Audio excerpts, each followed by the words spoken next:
Afro-Impact magazine is receiving Minister Prof. Nkandu Luo, Minister of Local Government and Housing in Zambia. Minister, what's the importance of meeting with the Zambian diaspora today? Well, this is an initiative which is very close to my heart.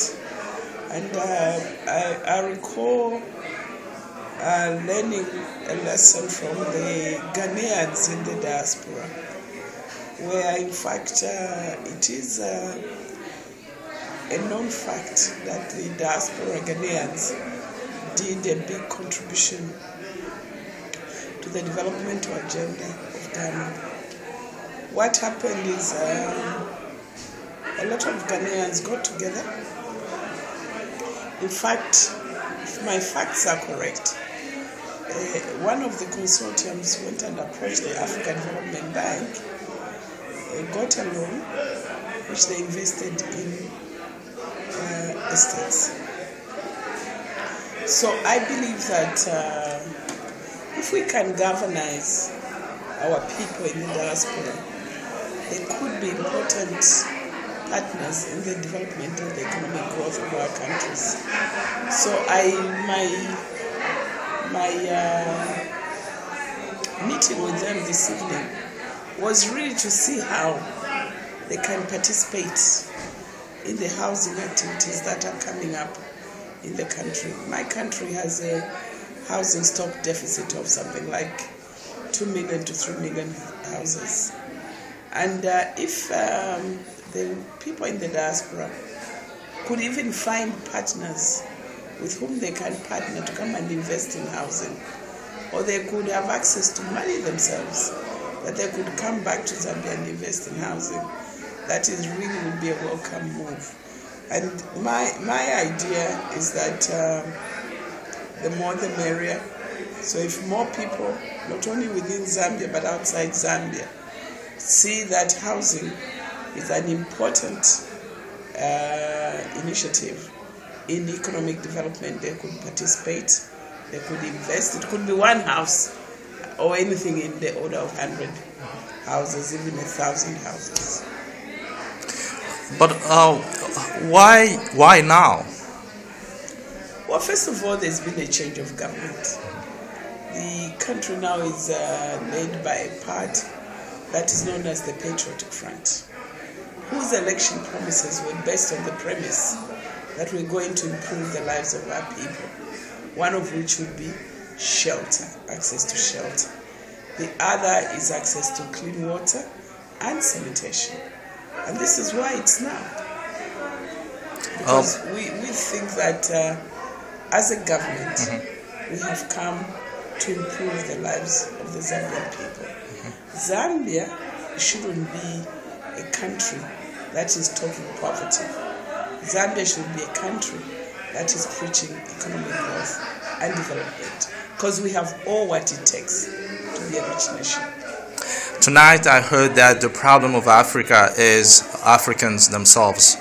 What do you think about that, and how do you think we can change that way of doing things? I mean, corruption and all those negative things, so Africa can advance. Well, I think we have to continue working on our own mindsets as Africans and bring to the table the fact that we are the problem and we need to be part of the solution. And this is basically why we took advantage of her being in New York, being in Washington. I came here to deal with issues of water and sanitation.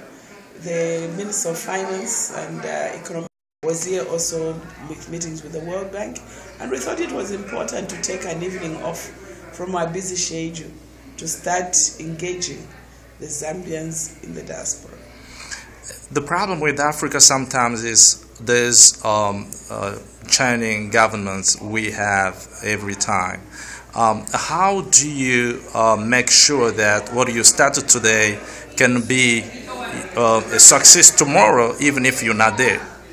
Well, I think what is important, in fact, is the language. One of the things I'm avoiding even using are the words like problems, words like impossible, and put in a positive language. That is the first thing. The second thing is that we are engaging the different players in our economy and enticing them to participate. The third issue is for us to build structures and systems that will stand the test of time. So we actually need to provide leadership and build systems and that will stand the test of time. In fact, over and above that, we need to ensure that those of us who are in leadership are team players and not dictators. How do you make sure about that? Again, it's a matter of mindsets, campaigns. I know, for example, one of the most successful presidents was a president, I think, of Indonesia, who actually talked about transformative leadership. And it's this total transformation that is going to help us, where everybody sees themselves as agents of change. So my role as a government leader is to continue, again, galvanizing around this whole issue of transformation and transformative leadership. We've seen in some African countries that even people who get into power by election, when it's time to leave, it becomes a problem. Do you see Zambia going into that way?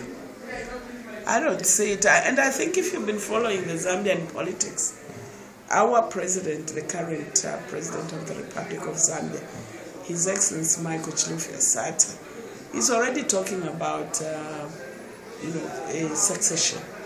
So obviously he will probably be the next Mandela of Africa. Mm-hmm. Can we say that Zambians understand better than other African countries today in a democratic way? I mean, well, it's not even understanding. The examples have been there. When President Kaunda, who was the first Republican president, time came up when the Zambian people spoke that they needed a change of government, he gladly gave up the presidency. This time around, when people of Zambia spoke that they needed to move from MMD to PF, the people that were in MMD leadership gladly gave up the seat. And we expect this to continue. A wish for Africa? Well, the wish for Africa is that the Africans will love themselves and be the agents of change and be the engines of economic growth, because we have all what it takes in Africa to actually develop. All the resources we're talking about at the moment, be it oil, be it minerals, be it precious stones, be it water, land, it's all there for us. It's just up to us to decide that we would like to be the agents of change. And those of us who are in leadership to move out of the space of selfishness and provide the leadership that will transform into Africa into a better tomorrow. Thank you very much, Prof. Nkandu Luo, Minister of Local Government and Housing in Zambia. Thanks for your time. It's a pleasure. Thank you.